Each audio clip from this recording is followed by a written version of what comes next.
Quel est le sentiment que vous avez? Bon, c'est la joie.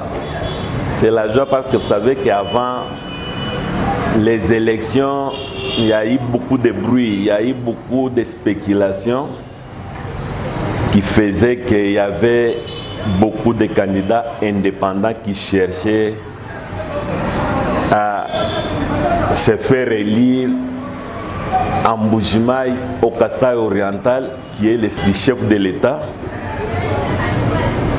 là où il y a l'Assemblée provinciale a beaucoup de députés de l'IDPS, mais on a vu beaucoup de candidats indépendants chercher à prendre notre place. C'est ce qui a fait que nous puissions arrêter toutes les stratégies possibles pour que les candidats de l'IDPS puissent être élus. Et il n'est pas élu comme ça. Nous avons réalisé 100%, 23 sur 23. Vous avez réalisé 100% de 23 sur 23. Il y a des gens qui disent que c'est parce que tous les députés nationaux élus de l'Union pour la démocratie et le progrès social ont effectué le déplacement de Mbuji-Mayi, et même le premier vice-président de l'Assemblée nationale était ici à Mbuji-Mayi. Est-ce que vous ne trouvez pas que vous avez frustré les autres candidats qui étaient là? Non, on n'a pas frustré. On n'a pas frustré. Notre présence ici, c'était pour conscientiser les députés provinciaux pour faire les choix du parti. Ils avaient tout intérêt à faire les choix du chef de l'État et les choix de l'IDPS. Vous savez que l'IDPS est dans l'Union sacrée.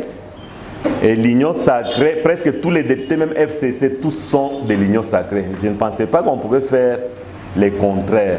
C'était une façon de les conscientiser, de faire les choix du parti. On n'a pas intimidé, on n'a pas frustré quelqu'un. Vous avez vu, les élections, ça s'est passé d'une façon démocratique. Il n'y avait aucun membre de l'IDPS dans la salle. C'était uniquement la CENI et les députés provinciaux. La CENI et les députés provinciaux, finalement, le candidat Mathias Kabeya a été élu gouverneur de la province du Kasaï oriental.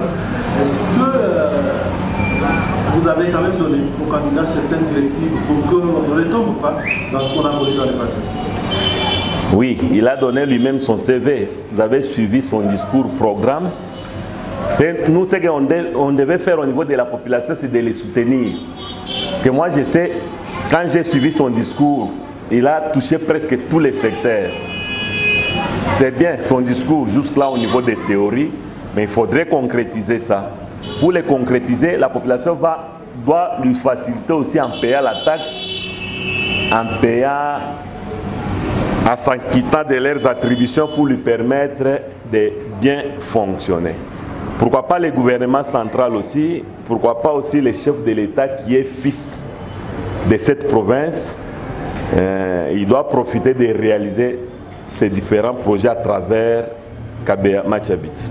Et je ne pense pas qu'on doit revenir ici la fois passée. Parce que la fois passée, on n'avait pas suivi notre profil. On avait déterminé les profils, mais il y a eu un entêtement là qui a fait qu'on puisse nous donner quelqu'un qui ne répondait pas, qui ne pouvait pas servir les partis. Et au gouverneur, c'est d'écouter tout d'abord. D'écouter tout d'abord la population. De former un gouvernement uniquement avec les membres du Kasaï oriental, qui ne puisse pas se laisser influencer par Kinshasa. Il doit travailler pour le développement du Kasaï oriental, il doit former un gouvernement avec les membres du Kasaï oriental, de l'IDPS, de la société civile, de façon qu'ils ne puissent pas tomber dans l'erreur de la fois passée. Et appliquer un peu aussi une rigueur. Vous savez, quand vous dirigez sans rigueur, les gens peuvent trouver que non, c'est comme on a connu du temps de Kabila. Il faudrait une certaine rigueur pour que les gens apprennent aussi à respecter les biens publics, que les gens apprennent aussi à comprendre que les biens publics, on ne peut pas l'utiliser sans l'intérêt général. Vous êtes l'élu du peuple et surtout de la population de la ville de Mbuji-Mayi. Si vous étiez aussi demandé de donner un conseil à cette population qui a, à travers gouverneur, qu'est-ce que vous diriez à cette population, à la population d'aujourd'hui? À la population de s'acquitter de leurs devoirs. J'ai dit, la population doit faciliter au gouverneur la tâche en payant la taxe.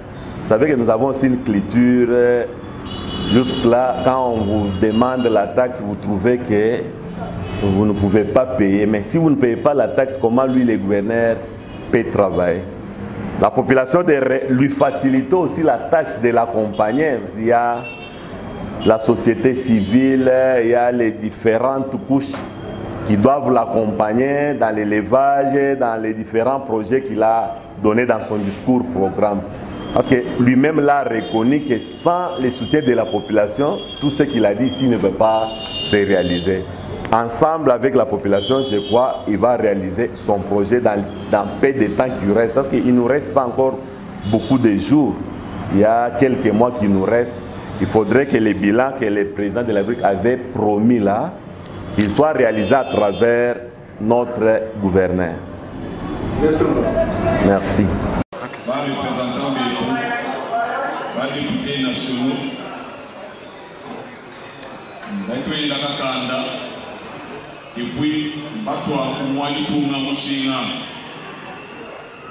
les députés provinciaux, wani ashapa benda mamona wani wagu bantu bajinenda ibajiba ke wani malonso adien kumwika na wenza wali tumaja mwana kulu ayakumbala tuditwela ba député provinciaux twasakikila wabuni wachiti kubenzi